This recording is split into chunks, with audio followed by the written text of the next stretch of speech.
Here's more wrestling news for July 20th, 2022, and we're starting off this afternoon with NXT 2.0, as this week's episode was the first show since Cora Jade's heel turn last week. On that show, Jade turned on Roxanne Perez during the latter's NXT Women's Championship match, despite the pair not being just tag team partners, but NXT's Women's Tag Team Champions. During this week's show, Jade addressed her betrayal, saying that Perez had robbed her of an opportunity for the NXT Women's title, and claimed that the NXT Women's Tag Team titles held no value and threw her belt in the garbage. This got a ton of responses online, with Bayley tweeting that she has more work to do, teasing a return to NXT and possible confrontation with Jade.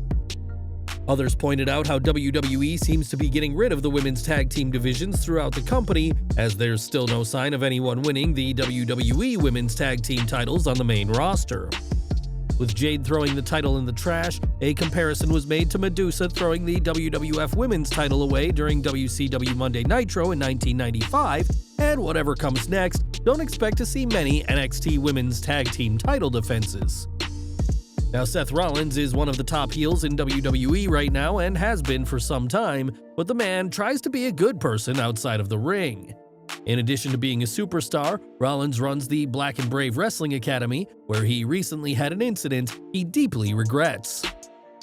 On Instagram, Seth spoke of a couple of fans who came to greet him and Becky Lynch, but Rollins, in the middle of a workout, was very harsh to the two. In his post, Rollins apologized for his behavior, realizing he was in the wrong, and invited the fans to come back to the Academy so he can apologize in person. Rollins added that this invitation goes to anyone, as he'd love to meet fans at the Academy, just as long as they're aware that he may be a bit busy when they show up.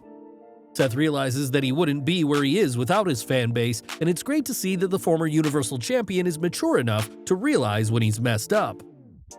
Rollins will face Riddle next Saturday at Summerslam, but the two came to blows during this week's Raw. On the show, Rollins laid out the original bro with a series of curb stomps and had some interesting words when he took to Twitter afterwards. After the attack, Rollins tweeted that he's hated this guy for a long time, referencing the real-life beef between the two that existed for years. That real-life drama started when Riddle's wife, now ex-wife, body-shamed Rollins' wife, Becky Lynch, in a now-deleted Instagram post. Unsurprisingly, Rollins did not take this well, and infamously said during the 2020 draft that he has no interest in working with the King of Bros. Thankfully, the beef between them has now been squashed, and the pair are working well together on screen, but it was certainly interesting to see Seth bring up a controversial time in both men's careers. In 2020, Joey Ryan's wrestling career came to a screeching halt after a series of accusations of misconduct that would result in no promotions wanting to work with him. Recently, we learned that Ryan had found new work as a ride operator for Disney, but his name is now trending on social media once more. At a recent event, Effy displayed some indecent in-ring moves which left fans disgusted, and his actions had many fans thinking back to Ryan's own hypersexualized character. Others defended Effy's in-ring work, saying that it wasn't Ryan's character that got him virtually blacklisted from the wrestling industry, but his sexually aggressive behavior outside the ring. Joey Ryan's character may have been popular once before, but there's been a lot of talk about inappropriate behavior in wrestling since then, so Effy may be forced to change his character despite not doing anything wrong. Over to AEW now, as Fenix suffered an injury during last Friday's Rampage when the Lucha Bros were taking on Private Party.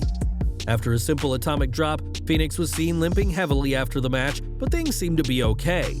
During the latest Wrestling Observer Radio, it was noted that while scary-looking, Fenix is apparently doing just fine and is not expected to miss any in-ring time. The match was taped on Wednesday, and Fenix competed live elsewhere while the Friday Rampage was aired, so it's clear that this injury didn't keep him from the ring. AEW has been plagued with injuries as of late, with CM Punk, Bryan Danielson, Adam Cole, Penelope Ford, and others on the shelf, but thankfully, Fenix won't be joining them. Back to WWE, as Jeff Jarrett will be appearing at SummerSlam next Saturday as a guest referee, but it'll be a busy weekend for good old Double J. Just one day later, however, Jarrett will team with Jay Lethal to face Andrade El Idolo and Ric Flair in the Nature Boys' last ever match, and there's been questions as to how the WWE's head of live events is being allowed to wrestle. On Wrestling Observer Radio, it was explained that a deal had been reached between WWE and StarCast, and it's okay for Double J to wrestle as he's not under a talent contract with WWE. Jarrett and Flair had their wars in WCW, so it is fitting that Jeff will be one of his final opponents in what'll be a packed 48 hours for the Hall of Famer. Ever since it was announced that Rick would wrestle his first match in over a decade, there was a lot of concerned people, and it turns out that the Nature Boy's current health is dealing with a setback.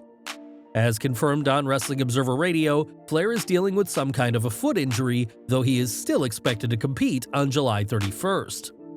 Flair hasn't exactly done anything to ease concerns about his health going into the match, saying during a press conference that his pacemaker and tablets that thin his blood could cause serious problems during the match. Nevertheless, Flair is adamant that he will wrestle his final ever match later this month, despite now dealing with this foot injury. At the 2019 Royal Rumble, Nia Jax made history, becoming the first person to compete in 2 Royal Rumbles on the same night.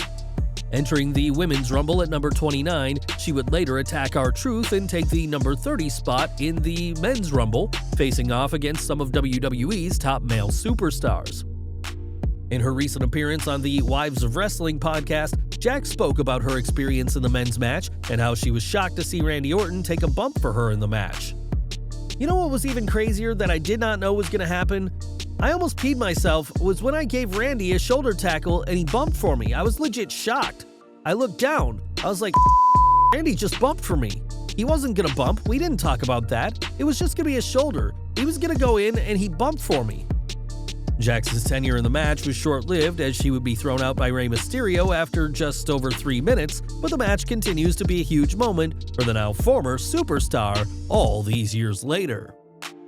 Back to the present, as Vince McMahon is under investigation right now, pertaining to allegations raised in 2 Wall Street Journal articles.